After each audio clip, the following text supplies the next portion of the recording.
Welcome to the Build Business Acumen podcast, where we deliver practical knowledge and powerful guidance. Here is your futuristic host, Nathaniel Schooler. This is a great podcast episode where I interviewed Bryan Eisenberg. He is a 6 times New York Times best-selling author. He's a keynote speaker and co-founder of Buyer Legends. He's an internationally recognized authority and pioneer in online marketing, improving conversion rates and helping organizations improve their customer experience. And he shares some great value here. I'm sure you'll enjoy it. I was talking to one of the other IBM futurists that I met over in Las Vegas. I was talking to Billy Howard the other day, and she was actually saying, that people, they're just leaving money on the table. And that was, so, you call it a revenue blind spot, right? And it is a huge thing. From what you sent me over, I mean, you guys have been, you and your brother, right, have been doing some research into this. And you're saying that it costs them 20 to 60% of their revenue? We have worked with clients helping them solve these revenue blind spots for over 2 decades now. I'll give you a simple example, right? And you could just see how quick this is. So we were working with Overstock.com back in the day, their website, that they've been testing for a while. They have a team of statisticians, they have their marketing team, they have 2 testing tools, and they just can't do anything about it. And we go ahead and we take a look at it, and we run them through one of our processes. I send them, here's the problem, here's what you need to do. They changed it. That one graphic change alone on their page accounted for 5% to their top line. One little graphic. Wow. And mind you, they've been staring at this page for months trying to figure it out. And here's the problem with revenue blind spot. And it's why I don't like, we all know we're leaving money on the table, but some of it is by choice, right? Because we don't have the bandwidth to execute or those kinds of reasons. Right. But revenue blind spots are those that, disappear without you knowing it or seeing it.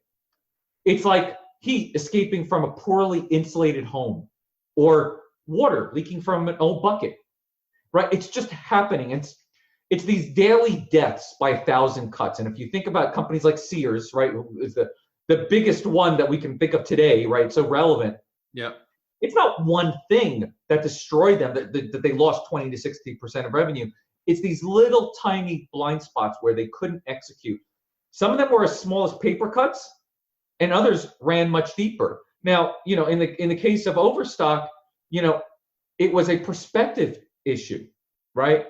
And just by helping them rechange their perspective and asking the right questions, that was just using our persuasive momentum framework, they were able to increase revenue like that. And now, of course, they can take that framework and apply it over and over again and say, okay, well, things are not working well here. How do we improve it? Well, let's ask these questions. Boom. All of a sudden, they now have a method to find remedies to those blind spots. Right. Yeah, it's I'm quite amazed actually with your new positioning statement, which you kindly shared with me. I will read it out because I'm actually very impressed with it. I think it's brilliant. It knocks people sort of sideways a little bit actually, and I find it quite fun actually. It's got all the things that a brand statement needs. It's got the authority building, it's got the why you're different and better than anyone else. And it's got personality as well. And it explains what you do, right? So it covers all those things. And one key thing that I'm guilty of leaving out for the last couple of years, very careful with this one. In our last 2 books, and they've been quite successful. Be Like Amazon has won, business book awards and stuff like that. We were great at presenting solutions without describing what the problem was. Let me read this statement. So the Eisenberg brothers have helped companies increase sales by over $1 billion using their persuasive momentum framework. They coach and train hundreds of companies like Google, NBC Universal, and Health Insurance Innovations. They help sell products as diverse as software as a service software, SaaS software, eyeglasses, and pig sperm. which gets me every time. They help you to anticipate what customers need and how to innovate, staying ahead of them.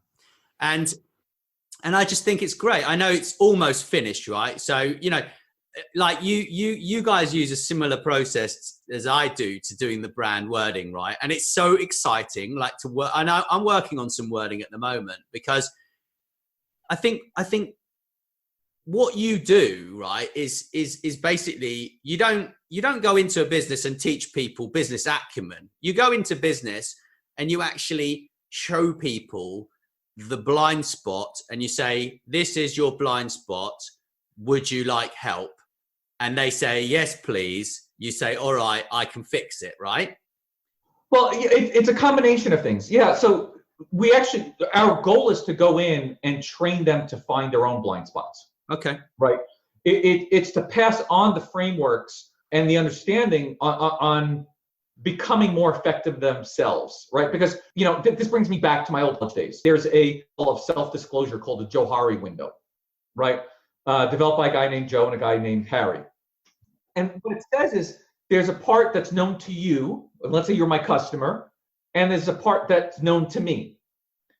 And then there's a part that we can explore that is unknown to you and a part that's unknown to me. Now, the part that's known to both of us, we're both on this Zoom meeting this morning. Yep. That's the open area, right? I'm wearing a black and white patterned shirt. You're wearing, it looks like a blue and white striped shirt, right? All these things, we're both graying a little bit more since we've last seen each other, right? All of these things are in our open area. Yeah. Then there's an area that I know as the business owner that you don't know how we particularly do things. Things about, you know, why our product is superior that you may not be sharing with their average customer. You haven't even thought about how to share it. And we call that the hidden area. And in the hidden area, our job as great marketers is to help you find ways to open up that hidden area, answer the questions that you as a prospect or customer would need. Then there's an area that's unknown to both of us, and that's called the unknown, right? We don't know what regulations may come, you know, what political changes may happen, right? There's so many things so we just kind of leave that alone. Of course, we kind of want to try to anticipate what might happen. And if you're reading kind of where things are going, you kind of jump ahead on that. Like I've been telling clients where search is going for the last 6 years. And now everything I've been telling them is exactly the way search is behaving today. And I mean, you can see that in a presentation I did years ago. But blind is the most interesting area because blind is we're unconscious about it. We're not, it's not something we're doing deliberately, right? We want to know what's going on. It's like trying to read the label of a wine bottle when you're inside the bottle. It's impossible to do, right? You're caught up in that glass. And so today, with most importantly, data, right? There's so much data that we have, but it's the perspective of the data that we get that often puts us in the blind spot. Companies get focused in on their own performance data, and they neglect what we call customer reality data. Very, very important. 2, they're focused in on their own internal processes, their own internal sales process, their own internal structure, their own internal systems on how they do things, their technology, and they develop growing pains that cause them a lot of these blind spots. And then lastly, customers are evolving quickly, right? Digital disruption is real, right? And this transformation and trying to keep up with them is a real struggle. And companies love to believe that they're customer centric. And it's the old Bain study, right? Just from a few years ago, when they asked 362 executives whether they felt they were customer centric, 80% of them said they deliver an exceptional customer experience. But when they asked those same customers of those executives, only 8% agreed. Now, come on, we're friends. Do we think those executives are idiots? No. I mean, these are smart guys. They didn't get there by accident. Are they callous? Do they not really care about? No. They have blind spots. They just have these revenue blind spots that they can't see, and little things. And I'll give you one example. We came into a company. I won't name names, but they were in the web conferencing space. They were one of the early ones in the web conferencing space. And when we met with their teams, they talked about the 42 different market segments they had. Now, think about that from a perspective. And that's the way they were selling things. That's their view of the world. And when we started listening to how each one bought and how, and we get on phone calls and we look on transcripts and we put all this together, 6 different ways that people bought. There were 6 buying processes. That's it. We eventually had to turn those into personas for them. And we had to agree on a 7th for a weird edge case for them. But they went from trying to figure out how to sell it to 4.2 to 7. And that accounted for leads that were gained, that were just sitting there because their perspective was wrong and causing them this revenue blind spot. It's within every business though. It doesn't matter. It doesn't matter if it's a solopreneur who's building a business from ground up on a budget or a shoestring, all the way up to massive corporations. Yeah. And totally. And I mean, I've noticed all sorts of problems, when I go traveling, on BA or whatever. I notice that there are people who are upstairs and they're in the management, right? And then there are people downstairs on the ground and no one talks to each other. Yeah. The marketing teams are not talking to the people down there. And, there's a kind of massive disconnect, between everything generally that's sort of going on. And that's my big sort of bugbear really. But But there's real reason for this. And so we first need to understand kind of like the history of business growth to get there. And what's different between businesses today and businesses that were developed even, 30, 40, 50, 100 years ago, right? Think about all the problems that GE is happening today. When companies were built for growth over the last number of years, right? And I'm talking about recent times. I'm talking about older time. The concept was we add management layers to frontline employees, and then you add another layer to that, and the organization grows big. Yeah. Right? Big equals growth. Then you look at organizations like Amazon, and they focus today on keeping their teams small. Apple, Steve Jobs always used to say, we're never going to have a team larger than 2 pies of pizza can feed. Now, of course, if that's pizza for me, you may have a team of 2. Okay. But the reality is that organizational structure, right, causes these growing pains. And a great big example of this is, I think if we take a look at Walmart and Amazon, and I want to focus in on just one little product that will totally understand how challenging work is. So the persuasive momentum framework talks about there's 2 things that a business must constantly do. You've got to reduce friction in the customer experience, and you've got to increase motivation. Okay, very simple. That's right. Amazon, if you think about them over the course of the last 20 years, has now dominated e-commerce. No question about it, right? Okay. Walmart has dominated physical retail for the last 50 years. Mm-hmm. One of Sam Walton's credos, right, one of his 10 commandments, and we talked about this in our book, Be Like Amazon, was that Walmart needed to blaze their own path. This is one of the things he believed in. Now, Walmart was definitely struggling with that, and they've acquired a whole bunch of brands like Jet and Bonobos and all of those little companies, and they're trying to get a little bit more of a digital DNA. Great. But here's the challenge that I want you to think about. Amazon, in the last 2 years, released a new product called Amazon Go. What is Amazon Go meant to do? Amazon Go is the store where you walk in with your app and you take whatever items you want and you walk out, done. Seamless experience. Yeah. Right? There's no scanning of items. They're just using cameras and scanners and all kinds of other things to know who you are, what you purchased, and people are loving it. They're talking about opening up 2,000 more of these stores over the next few years. Wow. Can we say goodbye 7-Eleven, which also has the same blind spot? They haven't taken advantage of this. Now, Walmart just recently announced that they were doing this product in their stores called Scan and Go, where they gave people an app that they can put on their phone, Yeah. And as they went through the store, they can scan the items. And then when they get to the checkout counter, all the way at the end of the shopping experience, they show it to the person there, and then they can leave. Yeah. But now think about that. Have you ever been to a supermarket or a store where you have to scan your own items? Yeah. Right? We have that. Okay. It's all over the place, right? Yeah. How is that a great experience or an okay experience? It's awful. Okay, you're being. I think you pushing. It's better than waiting on a long line, but yeah, it's not a great experience. It is, but I just moved from the countryside, right? And I just moved to a bit closer to London, yeah. And actually, I'm still in the countryside. I love speaking to people, yeah.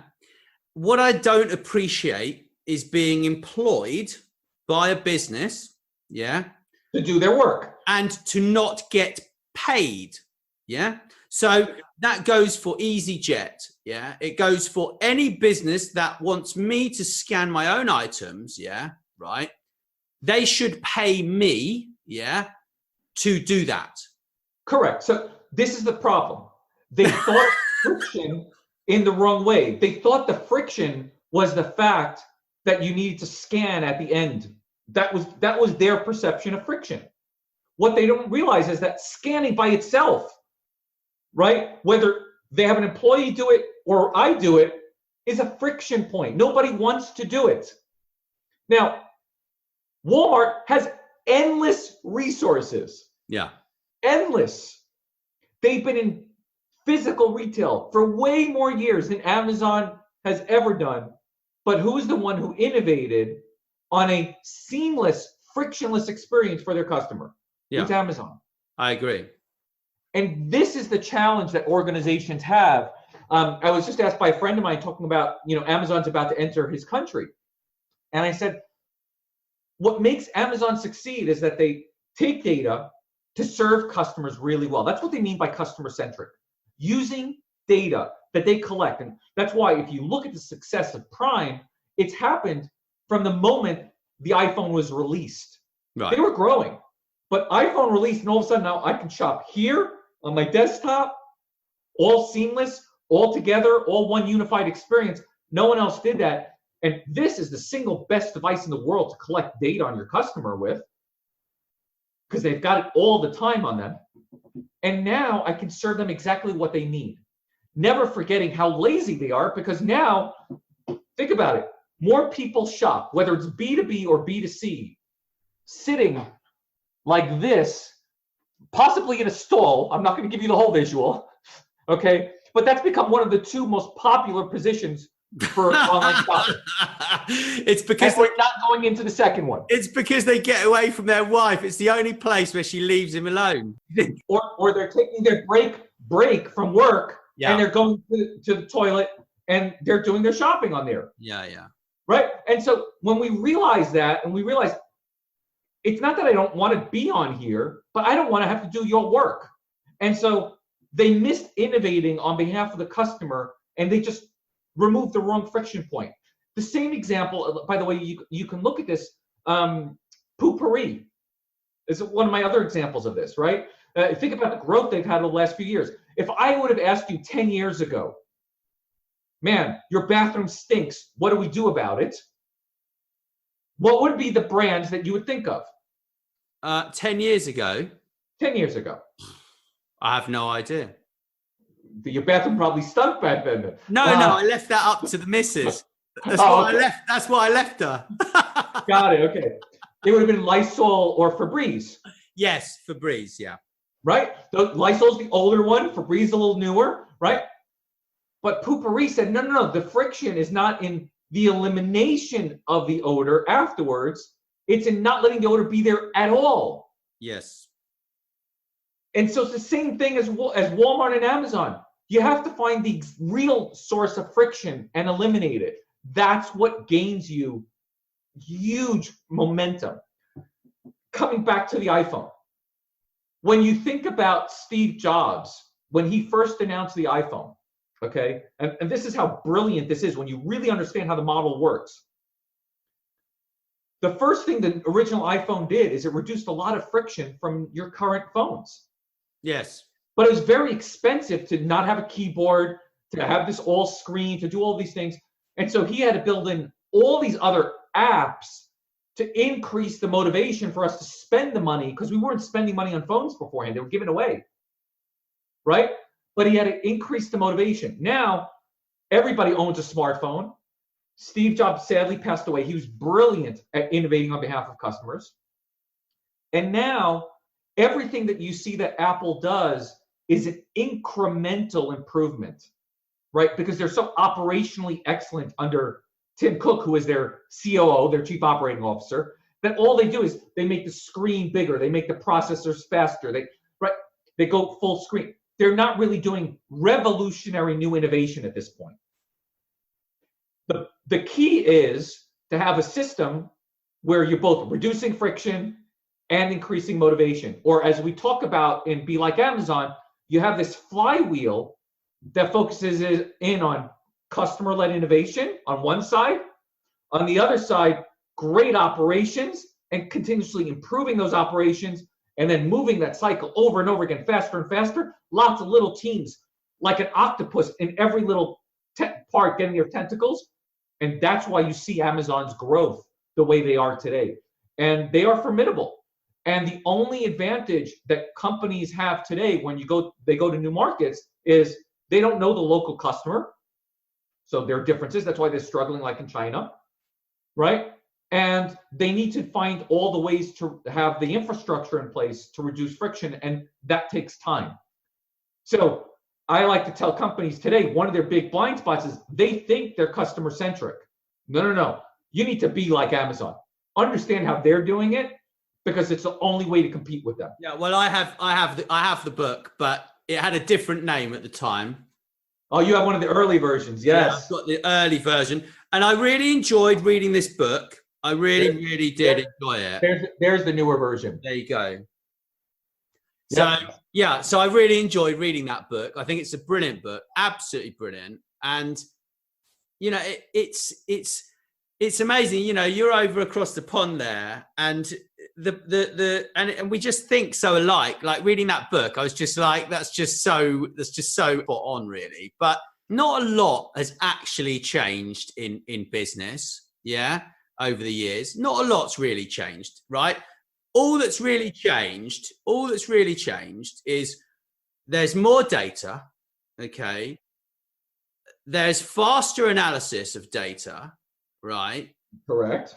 And what else? And you can make decisions based upon that data, but business principles are still the same, yeah? And so Jeff Bezos likes to say, don't focus on what's going to change, focus on what's never going to change. Well, customers are always going to want their products faster. They're always going to want to pay the lowest price, right? And so he focuses on that. Now, you have to stay ahead of things, because the one thing that has drastically changed is customer expectations. Yes. Because of this digital transformation. Yep. We were sitting in the offices of a very high-end jeweler, okay? Right. They sell very expensive watches and stuff like that. I don't want to talk about it because I don't want to give up too much about who they might be. But we're sitting there, we're talking to them, and you know, they talk about how when they get a lead through their website, they try to respond to them within 24 hours. So while we're sitting there in the meeting, my brother goes ahead and he goes on Prime Now, and we happen to be in one of the cities that they serve, Amazon serves Prime Now. We get some things delivered there in under 30 minutes. And my brother stops the meeting at that point and he says, here's the thing. How can you expect your customers to wait 24 hours for someone just to get back to them when they can get all of these things delivered to their house in 30 minutes? Exactly. The response rate dramatically goes down over an hour, doesn't it? An hour is hour is death. That was the benchmark. The benchmark.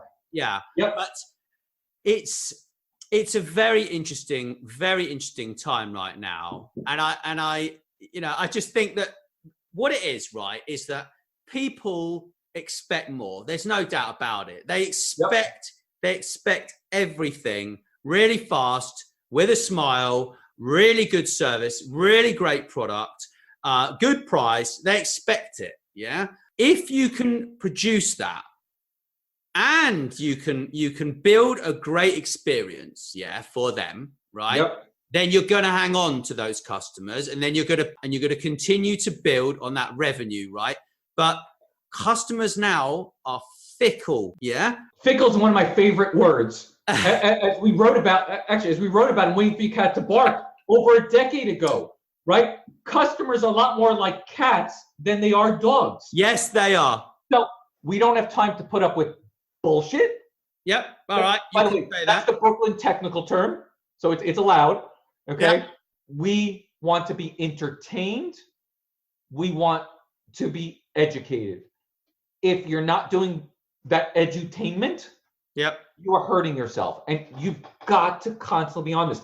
What's happened is that today, and Jack Welch talked about this at GE, and I think this is where GE struggles today, is that the rate of an organization's ability to take data and act on it has just accelerated. It's why you need that flywheel moving today.